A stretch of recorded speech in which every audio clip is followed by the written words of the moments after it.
Au chapitre 4 du livre de l'Exode, lorsque Dieu envoya Moïse et Aaron dire aux enfants d'Israël qu'il avait vu leur affliction et qu'il était sur le point de les délivrer de l'esclavage de l'Égypte, le peuple crut. Ils apprirent que l'Éternel avait visité les enfants d'Israël, qu'il avait vu leur souffrance. Et ils s'inclinèrent et se prosternèrent. Voyez-vous, ce peuple adorait Dieu pour ses voies.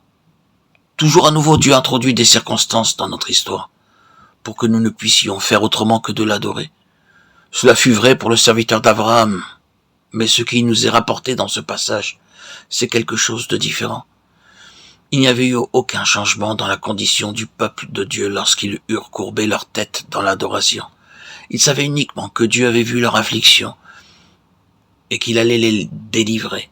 Il leur avait été dit par Moïse et par Aaron que Dieu ne les avait pas oubliés pendant ces 400 années écoulées, mais qu'il avait vu toute leur souffrance. C'est cette assurance qui les a conduits à adorer.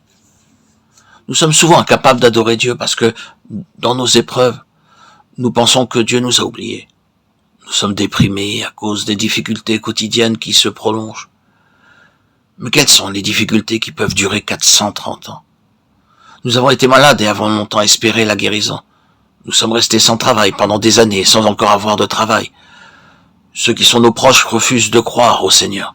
Les mêmes situations frustrantes demeurent. Alors nous parvenons à la conclusion que Dieu n'a pas pris note de toutes nos épreuves et nous a laissés abandonnés à nous-mêmes. Comment pouvons-nous l'adorer? Nos lèvres sont réduites au silence. Mais vient le jour où nous voyons Dieu et où nous comprenons ses voix. Alors immédiatement, nous savons qu'il ne nous avait jamais oubliés. Ce jour-là, nos lèvres muettes s'ouvrent et nous courbant devant lui, nous réalisons que tout ce qui nous est arrivé a concouru à notre bien. Nous voyons alors la grâce de Dieu dans toutes ces choses et nous adorons ses voies. Dans Exode 12, 27, Dieu enseignait à son peuple comment il devait inculquer la signification de la Pâque à ses enfants. C'est le sacrifice de Pâques en l'honneur de l'Éternel qui a passé par-dessus les maisons des enfants d'Israël en Égypte, lorsqu'il frappa l'Égypte et qu'il sauva nos maisons. Comment son peuple a-t-il reçu ce message? Le peuple s'inclina et se prosterna.